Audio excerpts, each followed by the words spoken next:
ஆண்டவரும் இரட்சகருமாகிய இயேசு கிறிஸ்துவின் விலையேறப்பெற்ற திருநாமத்தினாலே சபையாருக்கு எனக்கு இந்த புதிய மாதத்தின் நல் வாழ்த்துக்களை நான் மனமகிழ்ச்சியோடு கூட தெரிவித்துக் கொள்ளுகிறேன். நிச்சயமாகவே ஆண்டவர் இந்த மாதத்திலே நம்மோடு கூட வருவார் என்பதில் எந்த சந்தேகமும் இல்லை. ஹல்லேலூயா. நான் நேற்றைய தினத்திலே ஆண்டுடைய பாதத்திலே இந்த நாளின் செய்திக்காக ஒரு சில மணி நேரங்கள் நான் காத்துக்கொண்டு, ஆண்டவரே நீர் பேசும் என்று நான் செபித்த போது ஆண்டவர் பரிசுத்தவானாகிய ஆபிரகாமை எப்படி வாக்குத்தத்தத்தை கொண்டு வழி நடத்தினார் என்பதை குறித்து ஆண்டவர் என்னை யோசிக்க செய்தார். முக்கியமாக ஒரு சூழ்நிலை வருகிறது. என்ன சூழ்நிலை? தன்னுடைய பாதையை இனி எப்படி அமைத்து கொள்ள வேண்டும் என்கிற ஒரு பாதை மாற்றம் ஒன்று அவருடைய வாழ்க்கையிலே ஏற்பட நேருகிறது. இவரும் இவருடைய சகோதரனும் இவர்கள் பிரிந்து செல்ல வேண்டிய ஒரு சூழ்நிலை வந்தபோது தன்னுடைய சகோதரனை பார்த்து அவர் சொன்னார், உனக்கு எந்த இடம் தேவையோ நீ அந்த இடத்தை தெரிந்து கொள். நீ போகிற இடத்தை விட்டு மற்ற இடத்தை நான் சுதந்திரித்துக் கொள்ளுகிறேன் என்று சொன்னார். விட்டு கொடுக்கிற ஒரு மனப்பான்மையோடு கூட தன்னுடைய சகோதரனை பார்த்து சொன்னபோது இந்த லோத்து தன்னுடைய கண்களை ஏறெடுத்து சுற்றிலும் பார்க்கிறார்.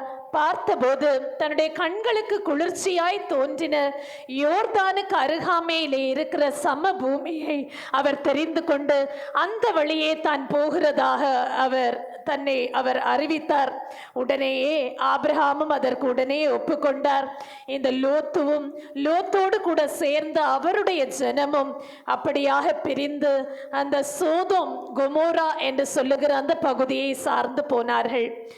ஆபிரகாமோ ஆண்டவர் சொன்னபடி கர்த்தர் காட்டுகிற பாதையிலே தன்னை உறுதிப்படுத்தி கொண்டு கானானிலே சற்று நாட்கள் அவர் தங்கியிருந்தார். அப்பொழுது இவர்கள் பிரிந்து விட்டார்கள்.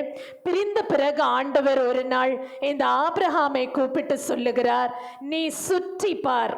ஆண்டவர் சொன்னது இதுதான், நீ சுற்றி உன்னுடைய கண்கள் எட்டுகிற தூரம் வரைக்கும் பார். நீ எழுந்து நடந்து திரி. உன்னால் முடிந்த வரைக்கும் எல்லா பக்கத்திலும் வடக்கே கிழக்கே தெற்கே எல்லா இடத்திலேயும் நீ உன்னால எவ்வளோ தூரம் நடக்க முடியுமோ நீ நடந்து திரி. நீ பார்க்கிற இடத்தையும் நீ நடந்து திரிகிற இடத்தையும் உனக்கும் உன் சந்ததிக்கும் நான் கொடுப்பேன் என்று ஆணையிட்டார். கரங்களை உயர்த்தி ஒரு அல்லேலூயா சொல்லுங்க. ஹல்லேலூயா.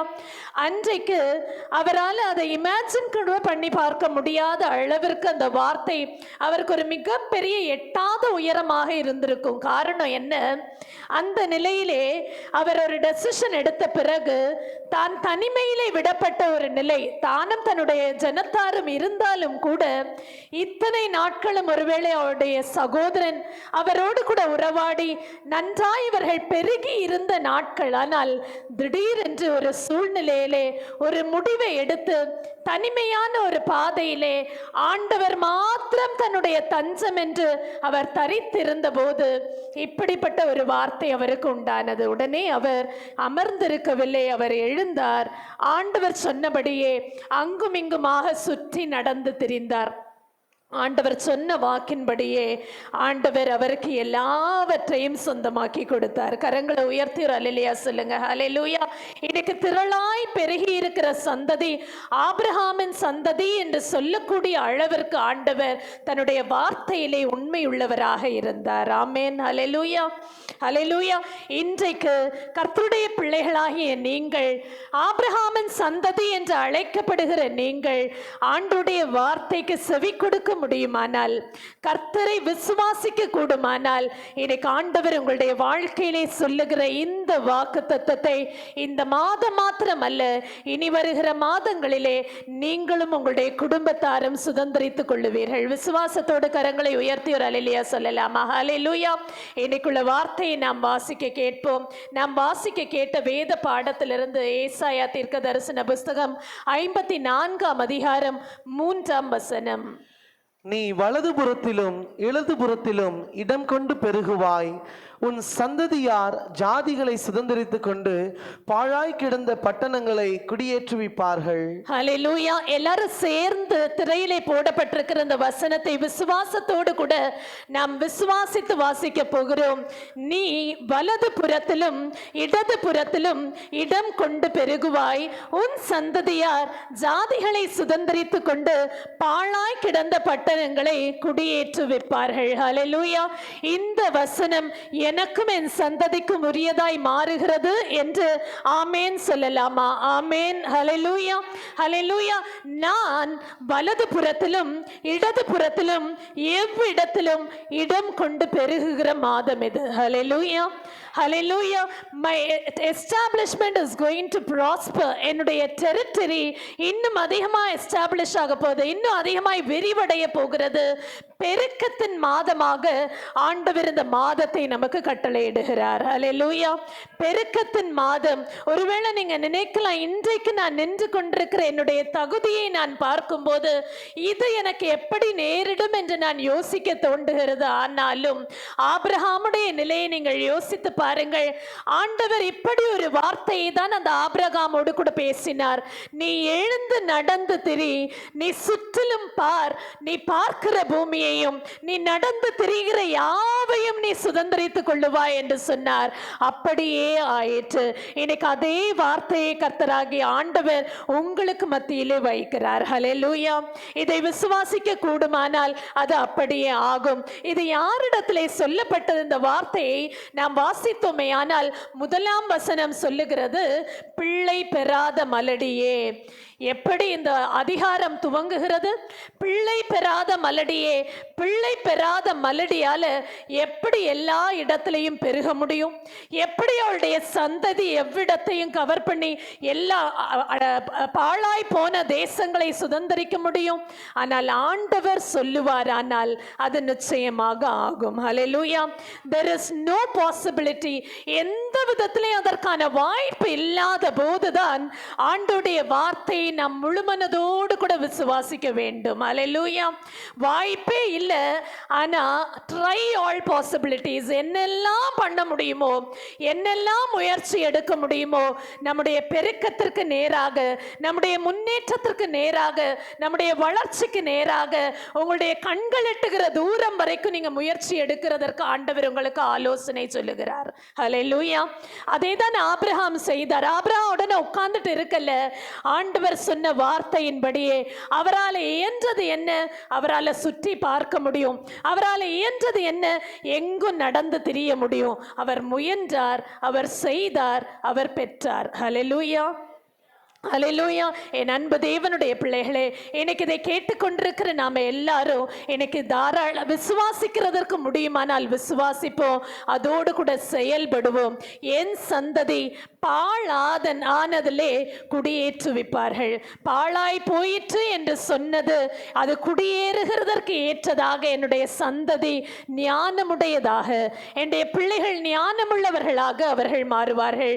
நாம் எவைகளிலே ஆண்டவர் பெருக்கம் அளிக்கிறதாக வேதத்திலிருந்து சில காரியங்களை நம்மோடு பேச விரும்புகிறார். முதலாவதாக ஆதியாகமம் 28 அதிகாரம் 13 வசனத்தை வாசிப்போம். அதற்கு மேலாக கர்த்தர் நின்று, நான் உன் தகப்பனாகிய ஆபிரகாமின் தேவனும் ஈசாக்கின் தேவனுமாகிய கர்த்தர், நீ படுத்திருக்கிற பூமியை உனக்கும் உன் சந்ததிக்கும் தருவேன். அவருக்கு மேலாக ஆண்டவர் நின்று சொல்லுகிறார். இது யாக்கோபிடத்திலே சொல்லப்பட்ட வார்த்தை. என்ன சொன்னார்? நீ படுத்திருக்கிற இந்த பூமியை உனக்கும் உன் சந்ததிக்கும் நான் கொடுப்பேன். ஏன்? உன்னுடைய அப்பாவுக்கு, அப்பாவுடைய அப்பாவுக்கு நான் ஆணையிட்டு கொடுத்தேன். அதன்படியே நீ இப்போ பரதேசியாக, ஒன்றுமில்லாதவனாக ஒரு தெருவுல படுத்து கிடக்கிறது போல கிடந்து கொண்டிருக்கிறாய். ஆனால் நானோ இன்னைக்கு உனக்கு வாக்குரைக்கிறேன், நீ படுத்திருக்கிற அந்த பூமியை உனக்கும் உன்னுடைய சந்ததிக்கும் நான் அளிப்பேன். ஹல்லேலூயா. இவரோ இதுவரைக்கும் ஒரு கூடாரவாசியாக இருந்தவர். ஆனா இவரை குறித்து வேதம் சொல்லுகிறது, இவர் ஒரு குணசாலியான பிள்ளை. ஹல்லேலூயா. தன்னுடைய வீட்டிலே தன்னுடைய தாய்க்கு கீழ்ப்படுகிற ஒரு பிள்ளை, குணசாலியான பிள்ளையாய் இருந்தபடியினாலே தான் போலதான் தகப்பனுடைய அந்த ஆசீர்வாதங்கள் இந்த பிள்ளைக்கும் நேர்ந்தது. இன்னைக்கு இதை கேட்டுக்கொண்டிருக்கிற வாலிப பிள்ளைகள், சிறு பிள்ளைகள், வீட்டிற்கு அடங்குகிற பிள்ளைகள் ஆனால் உங்களுடைய வாழ்க்கையிலே நன்மை உண்டாகும். ஹல்லேலூயா. நீங்க பெருக்கத்திற்கு நேராக போகிற ஆண்டாக, பெருக்கத்திற்கு நேராக போகிற மாதமாக இந்த மாதம் அமைய வேண்டும் என்றால் முதலாவதாக வீட்டில் இருக்கிறவர்களுக்கு நீங்கள் செய்ய வேண்டியதை நீங்கள் செய்யுங்கள். ஹல்லேலூயா. அவர்கள் சொல்லுகிற வார்த்தைக்கு நீங்கள் செவி கொடுப்பீர்கள் ஆனால் உங்களுடைய சந்ததி பூமியை சுதந்திரித்துக் கொள்ளுகிற அளவிற்கு ஆண்டவர் உங்களை உயர்த்துவார். இவன் ஒரு கூடார வாசி, வெறும் கோலோடு கூட இந்த இடத்துல படுத்து கிடக்கிற ஒரு அநாதையா, இவ்வளோ நாளும் அம்மாவுடைய செல்லத்தோடு செல்ல பிள்ளையாய் வளர்ந்த ஒரு பிள்ளை இன்னைக்கு ஒன்றும் தெரியாம நடு தெருவுல படுத்து கிடக்கிறது போல கிடக்கிறான். எங்க போகிறது என்று தெரியாதபடி திக்கு தெரியாமல் கிடக்கிறான். அந்த நேரத்திலே தான் கர்த்தர் இவனுக்கு மேலாக வந்து நின்றார். ஹல்லேலூயா. அநேக நேரங்களில் ஒரு ஜங்ஷன்ல நம்ம வந்து நிற்கும் போது யாருமே நம்ம கூட இருக்க மாட்டாங்க, ஒருத்தரும் ஆலோசனை சொல்லுகிறதற்கு இருக்க மாட்டாங்க. ஆனா ஒன்று தெரிந்து கொள்ளுங்கள், உங்களுக்கு மேலாக ஒருவர் நின்று உங்களை வழி நடத்துவார். ஹல்லேலூயா. இந்த யாக்கோபுக்கு சொல்லப்பட்டபடியே இவர் படுத்திருந்த பூமி மாத்திரம் அல்ல, இவர்கள் கட்டாத பட்டணத்தை இவருடைய சந்ததியார் குடியேற்றி விட்டார்படியாக ஆண்டவர் காரியங்களை மாற்றினார். 6ஆம் அதிகாரம் 10ஆம் வசனம் அப்படி சொல்லுகிறது. வாசிப்போம். உன் தேவனாகிய கர்த்தர் உனக்கு கொடுப்பேன் என்று ஆபிரகாம், ஈசாக்கு, யாக்கோபு என்பவர்களாகிய உன் பிதாக்களுக்கு ஆணையிட்டு கொடுத்த தேசத்திலே உன்னை பிரவேசிக்க பண்ணும் போதும் நீ கட்டாத வசதியான பெரிய பட்டணங்களையும் நீ நிரப்பாத சகல வஸ்துக்களாலும் நிரம்பிய வீடுகளையும், நீ வெட்டாமல் வெட்டப்பட்டிருக்கிற துறவுகளையும், நீ நடாத திராட்சை தோட்டங்களையும் ஒலிவ தோப்புகளையும் அவர் உனக்கு கொடுப்பதினால் நீ சாப்பிட்டு திருப்தி ஆகும் போது இதற்கும் மேல இன்னும் அதிகமான ஆசீர்வாதங்கள். இது மாத்திரமல்ல, இவைகள் யாவையும் இந்த யாக்கோபின் சந்ததி சுதந்திரித்துக் கொண்டார்கள். ஹல்லேலூயா. அப்ப ஆண்டவர் சொன்ன வார்த்தை நடந்ததா நடக்கலையா? நடந்தது. ஆமென் சொல்லுங்களேன். ஆமென். ஹல்லேலூயா. தாவீதுடைய வாழ்க்கையிலே இதுதான் நடந்தது. தாவீது தற்செயலாக ஒரு யுத்த களத்திற்கு போகிறார். எதற்கு? தன்னுடைய சகோதரருக்கு உணவளிக்கும்படியாக தகப்பன் சொன்ன சொல் கேட்டு அங்கே போகிறார். ஆனா அவருக்கு தெரியாது, தற்செயலாக அவர் போன அந்த இடத்துல அவருக்கு ஒரு பெரிய ஒரு சேலஞ்ச் காத்திருக்கு, ஒரு பெரிய சவால் அவருக்காக காத்திருக்கிறது என்பது அவருக்கு தெரியாது. அங்கே போனார், கோலியாத்தை சந்திக்க நேர்ந்தது. அங்கே ஒரு சின்ன ஜெயத்தை அவர் பெற்றது நிமித்தமாக சாதாரண மேய்ப்பனாக இருந்தவருடைய அந்தஸ்து ராஜாவாக உயர்ந்தது. கரங்களை உயர்த்தி ஒரு அல்லேலூயா சொல்லுங்க. ஹல்லேலூயா. சாதாரண நிலையிலே இருக்கிற பிள்ளைகளுக்கு தான் ஆண்டவர் இந்த வார்த்தையை அருளுகிறார். நீங்கள் உங்களுடைய பதவியிலே உயர்வை பெற்றுக் கொள்ளுவீர்கள். ஹல்லேலூயா. எப்படி இந்த தாவீது தன்னுடைய பதவியிலே உயர்வை பெற்றார்? ஒரு சாதாரண ஒரு சில ஆட்டுக்குட்டிகளை மேய்த்து கொண்டிருந்த அந்த தாவீது லட்சக்கணக்கான ஜனங்களை வழிநடத்துகிறதற்கான ராஜாவாக ஆண்டவரால் நியமிக்க முடியுமானால் ஏன் உங்களை ஒரு பெரிய அதிகாரியாக ஆண்டவர் வைக்க முடியாதா? நிச்சயமாக வைப்பார். ஹல்லேலூயா. ஹல்லேலூயா. ரூத்துடைய வாழ்க்கையிலே ரூத் 2ஆம் அதிகாரம் 3ஆம் வசனத்திலே நாம் வாசிக்கிறோம், அவள் சென்ற அந்த வயல்வெளி தற்செயலாக அவளுக்கு நேரிட்டது. அங்கே மற்றவர்கள் எல்லாம் கதிர் பொறுக்கி கொண்டிருக்கிறாங்க, இவளும் அவர்களோடு கூட சேர்ந்து தனக்கும் தயவு கிடைக்குமா என்ற தயக்கத்தோடு கூட அந்த வயல்வெளிக்குள்ளே போகிறாள். அந்த தயக்கம் இன்னைக்கு எல்லாருக்குமே இருக்கும். எனக்கு இது நடக்குமா? எனக்கு இது உண்மையாவே நிறைவேறுமா? இந்த கேள்வியை நீங்க எல்லாருமே கேட்டுக்கொண்டிருக்கிறதற்கு வாய்ப்பு இருக்கிறது. காரணம் என்ன? நின்று கொண்டிருக்கிற நிலை அப்படிப்பட்ட நிலை. இந்த ரூத்துடைய நிலையை நீங்க யோசித்து பாருங்க. யாரும் கிடையாது அவளுக்கு, அவளுக்காக ஆதரவு செலுத்த ஒருவரும் கிடையாது, அவளுக்காக ரெக்கமெண்டேஷனுக்கு வருகிறதற்கு யாரும் கிடையாது.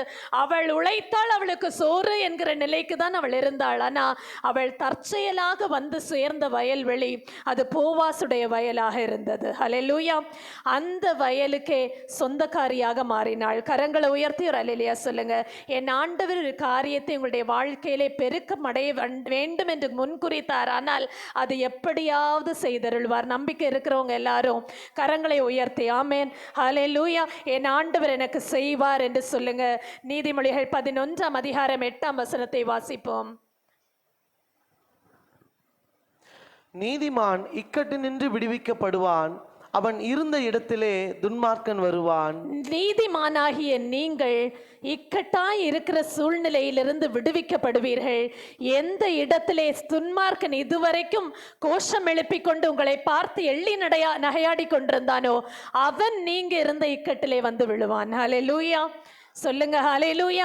என் ஆண்டவர் மேலான உயர்வை உங்களுடைய பதவியிலே, உங்களுடைய அந்தஸ்திலே ஏற்படுத்தி உங்களை பெருக செய்கிறார். அடுத்ததாக இந்த ஆபிரகாமை குறித்து வேதம் சொல்லுகிறது. அப்போஸ்தலர் 7ஆம் அதிகாரம் 5ஆம் வசனத்துல, ஒரு அடி நிலத்தை ஆகிலும் அவனுடையதா இராத போது ஆண்டவர் அவரை அழைத்து அவருக்கு வாக்குரைத்தாராம். வாசிப்போம் அப்போஸ்தலர் 7:5. இதிலே ஒரு அடி நிலத்தை ஆகிலும் அவனுடைய கையாட்சிக்கு கொடாமல் இருக்கையில் அவனுக்கு பிள்ளை இல்லாதிருக்கும் போது உனக்கும் உன் பின்வரும் உன் சந்ததிக்கும் இதை சுதந்திரமாக தருவேன் என்று அவனுக்கு வாக்குத்தத்தம் பண்ணினார். அப்படி வாக்குத்தத்தம் பண்ணினதற்கு முன்பாக என்ன நடந்தது? மகிமையின் தேவன் அவருக்கு தரிசனமாகி நீ இதெல்லாவற்றையும் விட்டு வா என்று சொன்னபோது அதற்கு அப்படியே கீழ்ப்படிந்த போது இந்த வாக்கு அவருக்கு சொல்லப்பட்டது. ஹல்லேலூயா. அந்த வாக்கின்படியே அவர் கீழ்ப்படிந்தார். அந்த வாக்கை ஆண்டவர் அவருடைய வாழ்க்கையிலே செயல்படுத்தி காண்பித்தார். ரோமர் 4ஆம் அதிகாரம் 17ஆம் வசனத்தின்படி இல்லாதவைகளை இருக்கிறவைகளை போல அழைக்கிற தேவன் அவர் உங்களுடைய பதவியிலே அந்தஸ்திலே மாத்திரம் உயர்வை தருகிற தேவன் அல்ல, உங்களுடைய பொருட்களிலே. ஒருவேளை உங்களிடத்துல ரொம்ப குறைவா இருக்கலாம், ஒரு அடி நிலம் கூட உங்களுக்கு சொந்தம் இல்லாததாக இருக்கலாம். ஆனா உங்களை அழைக்கிற தேவன் அவர் பெரியவராகவே உங்களுடைய பொருளிலே ஒரு உயர்வை, உங்களுடைய பொருளிலே ஒரு பெருக்கத்தை என் ஆண்டவர் இந்த மாதத்திலே உருவாக்கி தருவார். நீங்க விசுவாசிக்க கூடுமானால் ஆகும். ஹல்லேலூயா. உங்களுடைய வருமானத்திலே ஆண்டவர் பெருக்கத்தை உண்டாக்கி தருவார். விசுவாசிக்கிறீங்களா?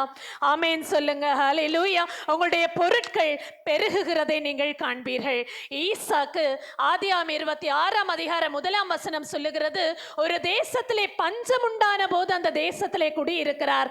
ஆனா பஞ்சம் உண்டான அந்த காலத்திலே அந்த இடத்திலே தானே அவர் மகா பெரியவனாக உயர்த்தப்பட்டார்.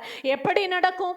மற்றவங்க எல்லாம் பஞ்சத்துல இருக்காங்க, ஆனா கர்த்தருடைய பிள்ளையாகிய ஈசாக்கோ மகா பெரியவன் ஆனான். என் அன்பு தேவனுடைய பிள்ளைகளே, இன்னைக்கு நீங்களும் கூட ஒருவேளை பஞ்சத்தின் காலத்திற்குள்ளே இருக்கிறது போல உங்களை சூழ இருக்கிற இடம் பஞ்சத்துல இருக்கிறது போல தென்படலாம். ஆனால் நீங்கள் கர்த்தரை விசுவாசித்து கர்த்தர் சொல்லுகிறபடி கேட்க ஆயத்தமா இருப்பீர்கள். ஆனால் உங்களுக்கு இருக்கிற இடத்திலே பெருக்கத்தை ஆண்டவர் கட்டளையிடுவார். ஹல்லேலூயா சொல்லுங்களேன். ஹல்லேலூயா.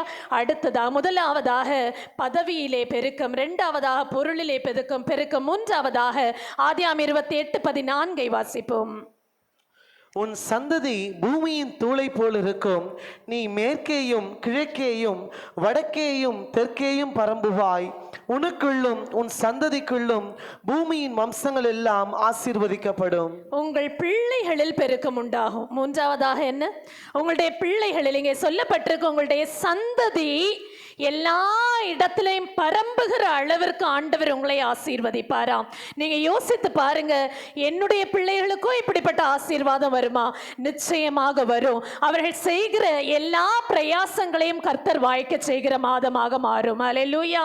இங்க இருக்கிற பிள்ளைகள், நீங்கள் கர்த்தரை நோக்கி கூப்பிடுவீர்கள், ஆனால் உங்களுடைய சுயபலத்தை சாராதபடிக்கு ஆண்டவரை மாத்திரம் நீங்கள் நம்பி காரியங்களை செயல்படுத்துவீர்கள், ஆனால் நீங்கள் செய்கிற எல்லா காரியங்களிலும் பெருக்கத்தை நீங்கள் காண்பீர்கள். ஹல்லேலூயா, ஹல்லேலூயா.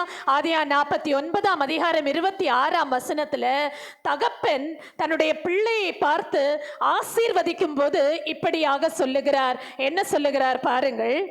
உன் தகப்பனுடைய ஆசீர்வாதங்கள் என் பிதாக்களுடைய ஆசீர்வாதங்களுக்கு மேற்பட்டதா இருக்கிறது, நித்திய பர்வதங்களின் முடிவு மட்டும் எட்டுகின்ற. பாருங்க என்ன சொல்றார். நான் உன்னுடைய தகப்பனையும் நான் பார்த்திருக்கேன்ப்பா, உன் தகப்பனுடைய தகப்பனை குறித்தும் நான் அறிந்திருக்கிறேன். என் பிதாக்களை காட்டிலும், அதாவது உன்னுடைய தாத்தாவை காட்டிலும் உன்னுடைய அப்பா ஆசீர்வாதமாயிருந்தார். ஹல்லேலூயா. அப்படின்னா என்ன அர்த்தம்? உன்னுடைய அப்பாவை உன்னை காட்டிலும் நீ ஆசீர்வாதமாய் இருப்பாய், உன்னை காட்டிலும் உன் சந்ததி ஆசீர்வாதமாய் இருக்கும் என்று அர்த்தம். கரங்களை உயர்த்தி ஒரு அல்லேலூயா சொல்லுங்க. இன்னைக்கு இருக்கிற ஒரு பெரிய கவலையே பெற்றோருக்கு என்னன்னா, என் பிள்ளைகள் எப்படி இருப்பார்கள், என் பிள்ளைகளுடைய நிலை எப்படி இருக்கும், அவர்களுடைய உயர்வு எப்படிப்பட்டதாக இருக்கும். நல்லா சந்தோஷமா இன்னைக்கு நீங்க எழுதி வைத்துக் கொள்ளுங்கள். உங்களுடைய பிள்ளைகளும் உங்களுடைய பிள்ளைகளின் பிள்ளைகளும் உங்களை காட்டிலும் மேம்பட்ட ஆசீர்வாதங்களுக்குள்ளே ஆண்டவர் கொண்டு செல்லுவார். கரங்களை உயர்த்தி ஒரு அல்லேலூயா சொல்லுங்க. ஹல்லேலூயா. அது நித்திய பர்வதங்கள் மட்டும் எட்டுகிற ஆசீர்வாதமாக இருக்குமாம். ஹல்லேலூயா, ஹல்லேலூயா. நீதிமொழிகள் 17ஆம் அதிகாரம் 6ஆம் வசனம் சொல்லுகிறது, வாசிப்போம். பிள்ளைகளின் பிள்ளைகள் முதியோருக்கு கிரீடம், பிள்ளைகளின் மேன்மை அவர்கள் பிதாக்களே. இந்த வசனம் புரியுதுன்னு நினைக்கிறேன். பிள்ளைகளின் பிள்ளைகள், உங்களுடைய பிள்ளைகள், உங்களுடைய பிள்ளைகளின் பிள்ளைகள் பெற்றோருக்கு மாத்திரமல்ல, வீட்டிலே இருக்கிற முதியோருக்கு கிரீடமாக மாறுவார்கள். உங்களுக்கு பேர பிள்ளைகள் இருப்பார்கள், ஆனால் உங்களுடைய பிள்ளைகள் இருப்பார்கள், ஆனால் வீட்டில் இருக்கிற பெரியவங்களுக்கு அவங்க கிரீடமா இருப்பாங்க. ஹல்லேலூயா சொல்லுங்களேன். ஹல்லேலூயா. இந்த மாதத்துல மாத்திரமல்ல, இனி நீங்க உங்களுடைய பிள்ளைகளை ஆசீர்வதித்து நடத்துகிற ஒவ்வொரு நாளிலும் இது உங்களுக்கு உரியதாக மாறும். ஒருவேளை நீங்க அவங்க உங்களுக்கு அவமானத்தை ஏற்படுத்தி விடுவார்களோ, எனக்கு ஒருவேளை ஏதாவது விதத்துல அவமானத்தை என் பிள்ளைகள் கொண்டு வந்து விடுவார்களோ என்கிற பயம் உங்களுக்கு இருக்குமானா, அந்த அவமானத்தை அவங்க கொண்டு வர மாட்டாங்க. அவங்க உங்களை பிரைஸ் பண்ணுகிற கிரீடமாக இருப்பார்கள். ஹல்லேலூயா. நீங்க நம்பிக்கையோடு கூட இன்னைக்கு ஆண்டவரை விசுவாசிங்க. ஹல்லேலூயா.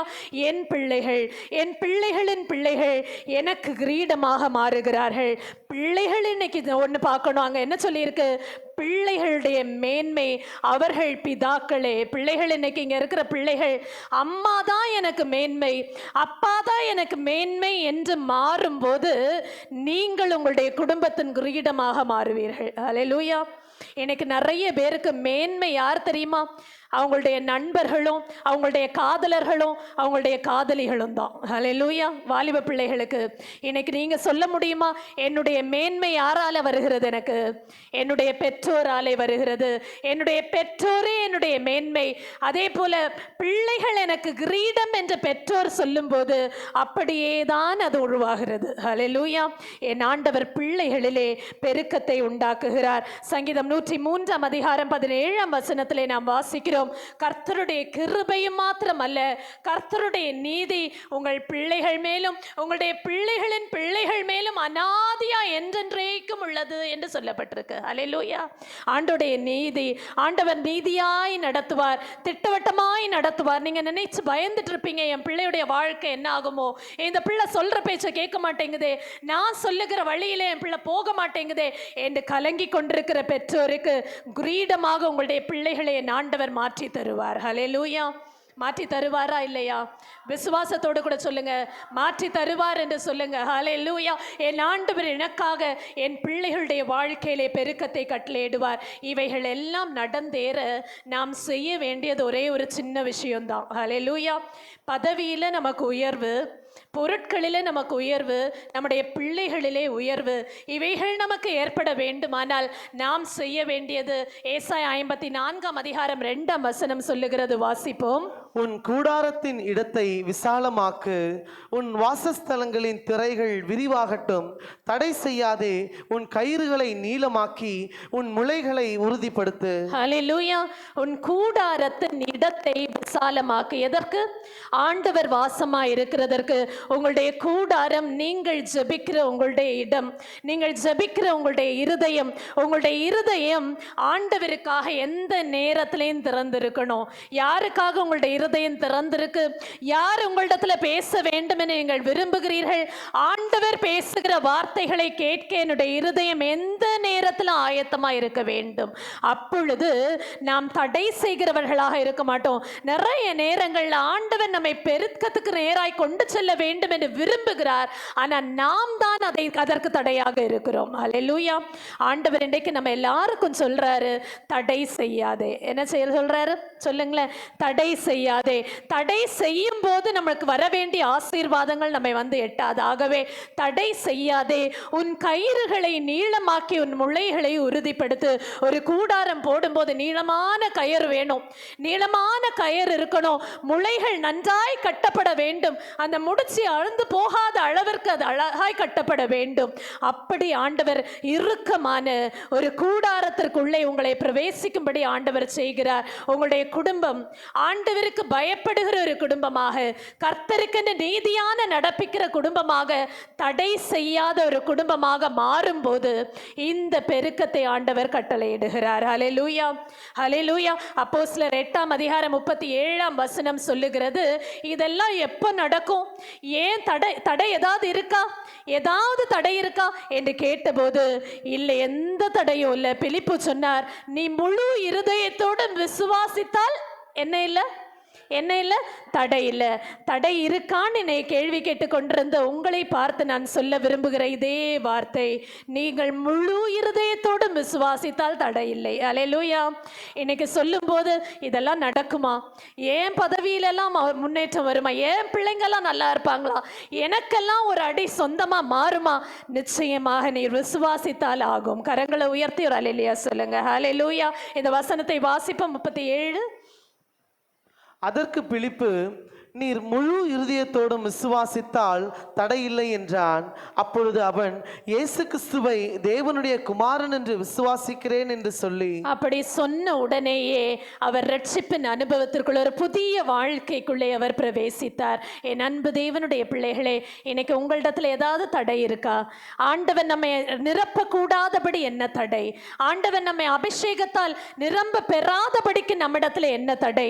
இங்க இருக்கிற எல்லா பிள்ளைகளும் எல்லா பெரியவர்களும் நாம் யோசிக்க வேண்டியது இதுதான். ஆண்டவரே, என்னிடத்திலே தடை இருக்குமானால் நான் தடை செய்யாத ஒரு இருதயத்தை இந்த நாளிலே பெற்றுக்கொள்ள தீர்மானிக்கிறேன் ஆண்டவரே. அல்லேலூயா. ஆதியாகமம் 32:9 இந்த யாக்கோபு ஆண்டவர் தனக்கு சொன்ன வாக்குத்தத்தத்தை கிளைம் பண்ணி ஆண்டோடத்துல ஜெபிக்கிறார். இனி நம்முடைய ஜெபம் சற்று ரிஃபைண்டா மாறட்டும். கொஞ்சம் மாற்றிக்கொள்ளுங்க. எப்படி? ஆண்டவரே, நீங்க வாக்கு உரைத்தீங்களே, நீங்க நன்மை செய்வீங்கன்னு சொன்னீங்களே, என் பிள்ளைங்களை உயர்த்துவேன்னு சொன்னீங்களே, என் கணவரை உயர்த்துவேன் என்று சொன்னீங்களே, என்னுடைய பதவியிலே உயர்வு வரும் என்று சொன்னீங்களே, அந்த சொன்னதை எனக்கு நிறைவேற்றுங்க. ஹல்லேலூயா. கரங்களை உயர்த்தி ஒரு அல்லேலூயா சொல்லுங்க. இந்த மனுஷன் அப்படிதான் ஜெபிக்கிறார். நீர் எனக்கு நன்மை செய்வேன் என்று சொன்னீரே. போராடுகிறார், ராத்திரி முழுக்க போராடுகிறார், கடைசியில ஜெயம் எடுத்தார். கரங்களை உயர்த்தி அல்லேலூயா சொல்லுங்க. ஹல்லேலூயா.